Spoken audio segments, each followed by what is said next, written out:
On Sunday evening, October 16, 1859, the radical abolitionist John Brown led 5 blacks and 13 whites into Harper's Ferry, Virginia.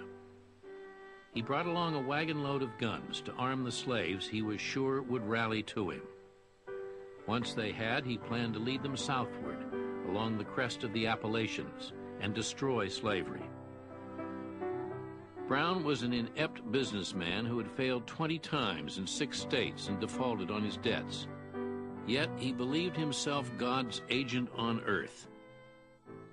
In 1856, at Pottawatomie Creek in Kansas, he and his sons had hacked 5 pro-slavery men to death with broadswords, all in the name of defeating Satan and his legions. Brown and his men quietly seized the armory, arsenal, and engine house and took up hostages, including George Washington's great-grandnephew. After that, nothing went right. The first person killed was the town baggage master, a free black. The slaves did not rise up. Angry townspeople did. The first of Brown's followers to fall was Dangerfield Newby, a former slave. Someone in the crowd cut off his ears as souvenirs. On Tuesday morning, federal troops arrived from Washington, led by a U.S. Army Colonel, Robert E. Lee. Lee's men stormed the engine house, and 9 more of Brown's men were killed, including 2 of his sons.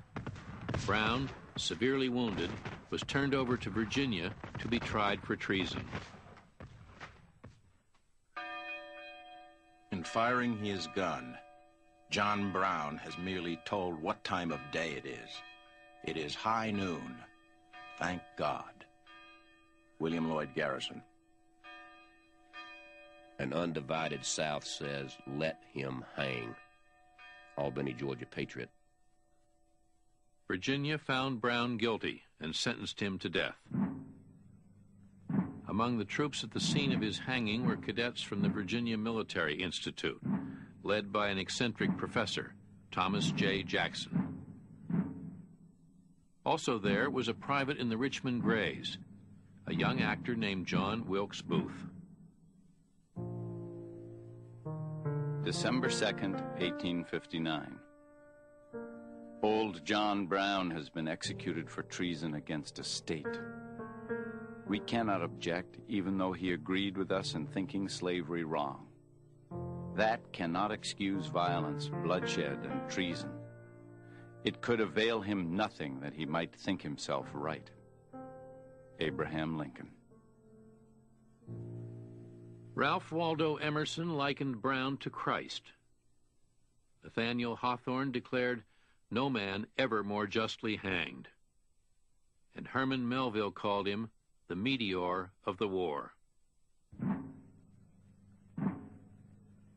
Brown had said nothing from the gallows, but he did hand one of his guards a note. I, John Brown, am now quite certain that the crimes of this guilty land will never be purged away but with blood.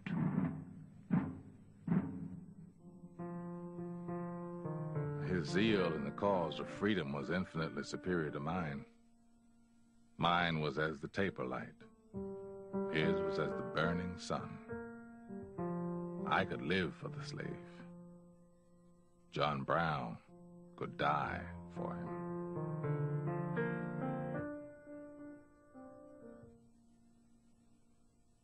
John Brown, very important person in history. Important for only one episode. Failure in everything in life. Except he becomes the single most important factor, in my opinion, in bringing on the war.